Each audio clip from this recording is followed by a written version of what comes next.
So this piece, we're now going to analyze how taxes affect markets.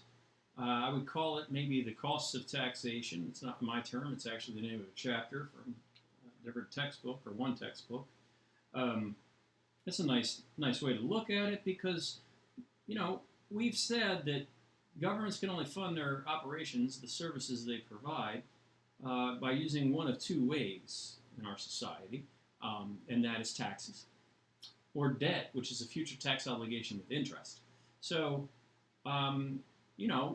we should people might say, well, maybe we should just accept taxes for what they are. We want these services, so we just have to pay taxes. What's the big deal? There's nothing further.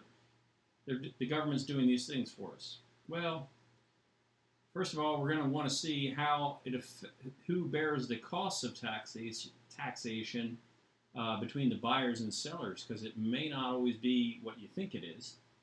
And then the second thing that we're going to get to see in our model is that there are costs of taxation beyond just who is paying the taxes, costs to our society as a whole, which will eventually get us back to our three-way trade-off between efficiency, fairness, and individual liberty. So I also, with this piece, get to explain why I've been sitting in darkness for this whole tax discussion right about now. So we're going to examine our market. So here is the price of the good. And there's our quantity of the good. Our demand curve is downward sloping. And yes, I did connect that to the vertical axis for a reason. I'll explain as we go. And here's our supply curve. As the price goes up, the sellers are willing and able to sell more. As the price goes down, the consumers are willing and able to purchase more. Then we have an equilibrium price and an equilibrium quantity. So this is old news. And this could be for anything. We'll just say it's for it. Whatever it is. Well, we want to have a tax. We need to raise revenue, so we're going to tax it. Okay? So, usually we don't like to tax the consumers because we all feel that because we're all used to being consumers. We like to tax the sellers. It just feels more pleasant, right? So let's go ahead and tax the sellers.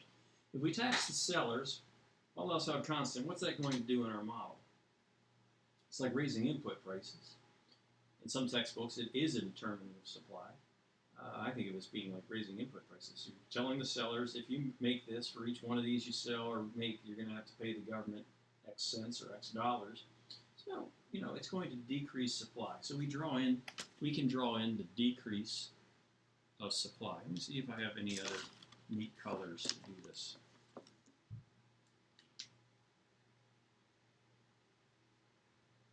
There's a decrease in supply. And that's old hat for us. We've done that. Now that's going to reduce the quantity the consumers are willing and able to purchase right there. So the tax has shrunk the market. We can count on that.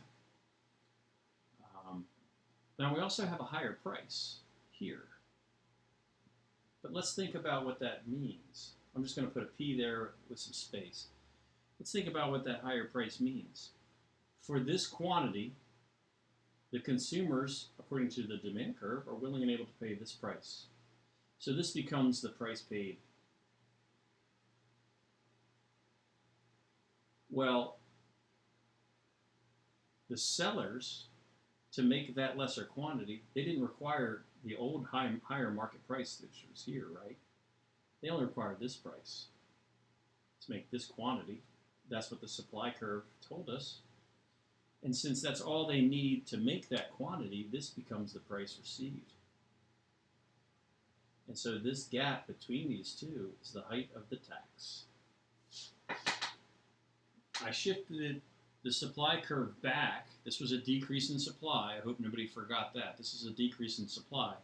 But now we can complicate that even more by pointing out that the height that it rose vertically, that was a decrease in supply, is the same as this gap right here, since these are parallel lines, like it's this all the way through, and then it's measured there. It's the same. That's all the same height. So we raised supply backwards. We decreased supply by the height of the tax. We levied the tax on the sellers, but look what happens to the price paid. It rose. So consumers actually paid a higher price, even though we taxed the sellers.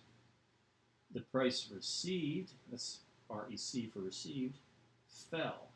So the sellers, they paid part of the tax. They lost what they can make in terms of the price, but the consumers actually paid a higher price. So even though we taxed the sellers, the consumers shared part of that difference in price. They're taxed as well. So the idea of who is bearing more of the burden of the tax, that's called tax incidence. Incidence, INCIDENCE. That's about who bears the burden of the tax. And we have a touch or a feel for that with our model, with this tax levied on it, on the sellers of it, so far. But there's a whole lot more that we can explore. I think it would probably be wise of me to stop this video at this point, though, and then start a new one and come back to this idea.